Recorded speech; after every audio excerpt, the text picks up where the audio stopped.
السلام علیکم ورحمۃ اللہ وبرکاتہ۔ آج ہم جانیں گے کہ شب برات کیا ہے اور کیوں منائی جاتی ہے۔ اس رات کو شب برات اس لیے کہا جاتا ہے کہ اس رات میں دو بیزاریاں ہیں۔ ایک، بدبخت لوگ اللہ تعالیٰ سے بیزار ہو جاتے ہیں اور دور ہو جاتے ہیں، اور دوسرا، اولیاء اللہ ذلت اور گمراہی سے دور ہو جاتے ہیں۔ روایت ہے کہ رسول اللہ صلی اللہ علیہ وسلم نے ارشاد فرمایا کہ جب نصف شعبان کی رات ہوتی ہے تو اللہ تعالیٰ اپنی مخلوق پر نظر فرماتا ہے، مومنوں کو تو بخش دیتا ہے اور کافروں کو اور ڈھیل دے دیتا ہے، اور کینہ رکھنے والوں کو اس وقت تک چھوڑے رکھتا ہے جب تک وہ کینہ پروری سے باز نہ آ جائیں۔ روایت ہے کہ فرشتوں کے لیے آسمان میں 2 راتیں عید کی ہیں، جس طرح زمین پر مسلمانوں کے لیے 2 دن عید کے ہیں، فرشتوں کی عید کی راتیں ہیں، شب برات اور شب قدر۔ مسلمانوں کی عیدوں کے دن ہیں عید الفطر اور عید الاضحیٰ۔ فرشتوں کی عیدیں رات میں اس لیے رکھی گئی ہیں کہ وہ سوتے نہیں ہیں، مسلمانوں کی عیدیں دن میں اس لیے رکھی گئی ہیں کہ وہ سوتے ہیں۔ بعض علماء نے کہا ہے کہ اس میں حکمت الہی یہ ہے کہ شب برات کو تو ظاہر فرما دیا اور شب قدر کو پوشیدہ رکھا۔ شب قدر رحمت و بخشش اور جہنم سے آزادی کی رات ہے۔ اسے اللہ تعالیٰ نے پوشیدہ اسی لیے رکھا ہے کہ لوگ اسی پر تکیہ نہ کر لیں اور اعمال صالح سے غافل نہ ہو جائیں۔ شب برات کو اس لیے ظاہر کر دیا کہ یہ رات حکم و فیصلے کی رات ہے اور خوشی و الم کی رات ہے، رد و قبول کی رات ہے۔ شب برات برکت والی چیزوں میں سے ہے۔ اللہ تعالیٰ نے اس کو مبارک فرمایا ہے کیونکہ اہل زمین کے لیے اس رات میں رحمت، برکت، خیر، گناہوں سے معافی اور نزول مغفرت ہے۔ اس کے ثبوت میں دوسری روایت کے من جملہ ایک روایت یہ بھی ہے جو ابو نصر نے اپنے والد سے نقل کی ہے، جو انہوں نے بالاسناد حضرت علی رضی اللہ تعالی عنہ سے بیان کی کہ آپ نے فرمایا، حضور اقدس صلی اللہ علیہ وسلم نے ارشاد فرمایا کہ نصف شعبان کی رات میں اللہ تعالیٰ قریب ترین آسمان کی طرف نزول فرماتا ہے، اور مشرک، دل میں کینہ رکھنے والے اور رشتہ داریوں کو منقطع کرنے والے اور بدکار عورت کے سوا تمام لوگوں کو بخش دیتا ہے۔ شیخ ابو نصر نے بالاسناد حضرت عائشہ صدیقہ رضی اللہ تعالی عنہا سے روایت کی ہے کہ رسول اللہ صلی اللہ علیہ وسلم نے مجھ سے فرمایا، عائشہ یہ کون سی رات ہے؟ انہوں نے فرمایا، اللہ اور اس کے رسول ہی بخوبی واقف ہیں۔ حضور صلی اللہ علیہ وسلم نے فرمایا، یہ نصف شعبان کی رات ہے، اس رات میں دنیا کے اعمال، بندوں کے اعمال اوپر اٹھائے جاتے ہیں، ان کی پیشی بارگاہ رب العزت میں ہوتی ہے۔ اللہ تعالیٰ اس رات بنی کلب کی بکریوں کے بالوں کی تعداد میں لوگوں کو دوزخ سے آزاد کر دیتا ہے۔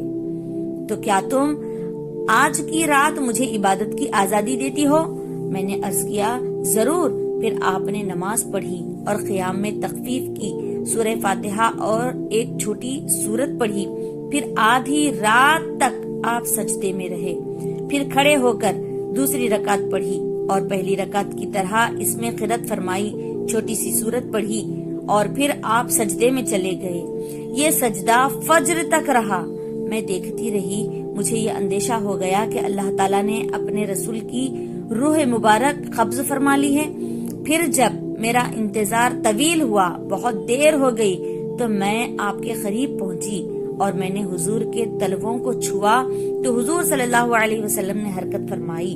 میں نے خود سنا کہ حضور صلی اللہ علیہ وسلم سجدے کی حالت میں دعا فرما رہے تھے، الہی میں تیرے عذاب سے، تیرے عفو اور بخشش کی پناہ میں آتا ہوں، تیرے قہر سے تیری رضا کی پناہ میں آتا ہوں، تجھ سے ہی پناہ چاہتا ہوں، تیری ذات بزرگ ہے، میں تیری شایان شان ثنا بیان نہیں کر سکتا، تو ہی آپ اپنی ثنا کر سکتا ہے اور کوئی نہیں۔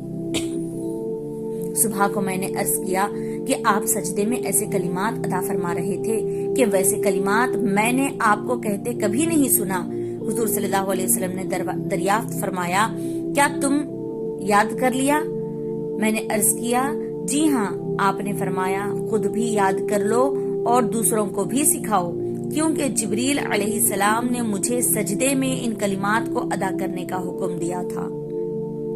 ایک اور حدیث میں ابو نصر نے بالاسناد مروہ سے روایت کی کہ حضرت عائشہ صدیقہ رضی اللہ تعالی عنہا نے فرمایا کہ ایک رات میں نے رسول اللہ صلی اللہ علیہ وسلم کو بستر پر نہیں پایا۔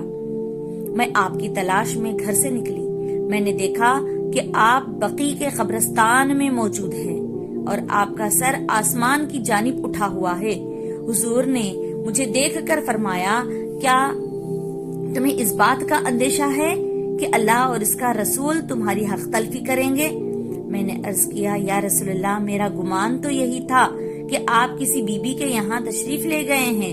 حضور کے فرمایا کہ اللہ تعالیٰ نصف شعبان کی رات میں دنیا کے آسمان پر جلوہ فرما ہوتا ہے اور بنی کلب کی بکریوں کے بالوں کے شمار سے زیادہ لوگوں کی بخشش فرما دیتا ہے۔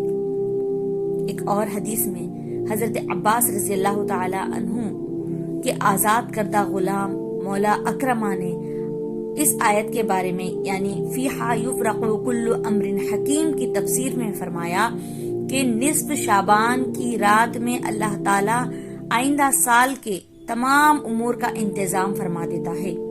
بعض زندوں کو مردوں کی فہرست میں لکھ دیتا ہے اور بیت اللہ کے حاجیوں کے نام بھی لکھ دیتا ہے۔ حج کرنے والوں کے نام لکھ دیے جاتے ہیں، پھر اس لکھی ہوئی تعداد میں نہ کمی ہوتی ہے اور نہ زیادتی ہوتی ہے۔ شب برات میں اللہ تبارک و تعالیٰ نے اتنے انعامات فرمائے ہیں کہ حضرت ابو ہریرہ رضی اللہ تعالی عنہ سے مروی ہے، وہ روایت کرتے ہوئے حضور صلی اللہ علیہ وسلم کا ارشاد فرماتے ہیں کہ حضور صلی اللہ علیہ وسلم نے ارشاد فرمایا میرے پاس نصف ماہ شعبان کی شب جبریل آئے اور فرمایا یا رسول اللہ آسمان کی طرف اپنا سر مبارک اٹھائیے۔ میں نے ان سے دریافت کیا کہ یہ کون سی رات ہے؟ انہوں نے کہا یہ وہ رات ہے جس رات اللہ تعالی رحمت کے 300 دروازے کھول دیتا ہے اور ہر اس شخص کو بخش دیتا ہے جس نے اس رات کے ساتھ کسی کو اپنا شریک نہیں ٹھہرایا، بشرطے کہ وہ جادوگر نہ ہو، کاہن نہ ہو اور سود خور نہ ہو، زانی نہ ہو، عادی شراب نہ ہو۔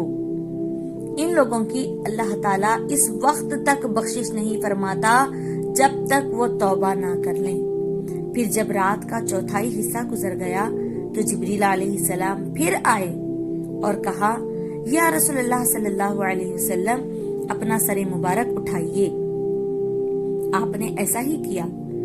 آپ نے دیکھا کہ جنت کے دروازے کھلے ہیں اور پہلے دروازے پر ایک فرشتہ پکار رہا ہے، خوشی ہو اس شخص کے لیے جس نے رات کو رکوع کیا۔ دوسرے دروازے پر ایک اور فرشتہ ندا دے رہا ہے، خوشی ہو اس کے لیے جس نے اس رات میں سجدہ کیا۔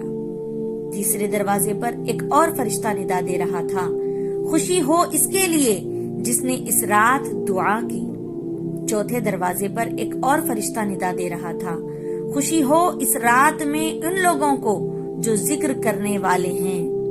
پانچویں دروازے پر ایک اور فرشتہ پکار رہا تھا، خوشی ہو ان کے لیے جو اللہ کے خوف سے اس رات میں رویا۔ چھٹے دروازے پر فرشتہ پکار رہا تھا، اس رات میں تمام مسلمانوں کے لیے خوشی ہو۔ ساتویں دروازے پر ایک اور فرشتہ ندا دے رہا تھا، کہہ رہا تھا کوئی مانگنے والا کہ اس کی آرزو اور طلب پوری کی جائے، ہے کوئی مانگنے والا جو اس کی آرزو اور طلب پوری کی جائے۔ آٹھویں دروازے پر فرشتہ پکار رہا تھا، کیا کوئی معافی کا طلبگار ہے کہ اس کے گناہ معاف کیے جائیں؟ حضور فرماتے ہیں کہ میں نے کہا کہ جبریل یہ دروازے کب تک کھلے رہیں گے؟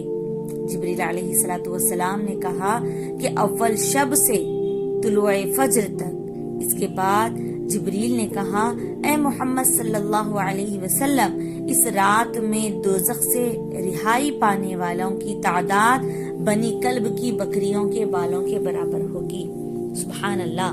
اللہ تبارک و تعالی اس رات کی فضیلت ہم پر جاری و ساری فرمائے، اور اس رات کو غنیمت جانتے ہوئے اللہ تعالیٰ کی بارگاہ میں گڑ گڑانے کی، اپنی معافیاں مانگنے کی، اپنے والدین کے لیے مغفرت طلب کرنے کی، اور اپنے بھائیوں بہنوں رشتہ داروں سب کے لیے مغفرت طلب کرنے کی ہمیں توفیق عطا فرمائے۔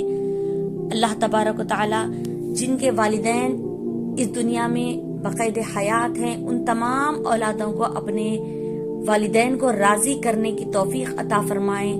اللہ تعالی ہماری دعاؤں کو آج کی رات قبول فرمائے، آمین ثم آمین۔ مع السلام ورحمۃ اللہ وبرکاتہ۔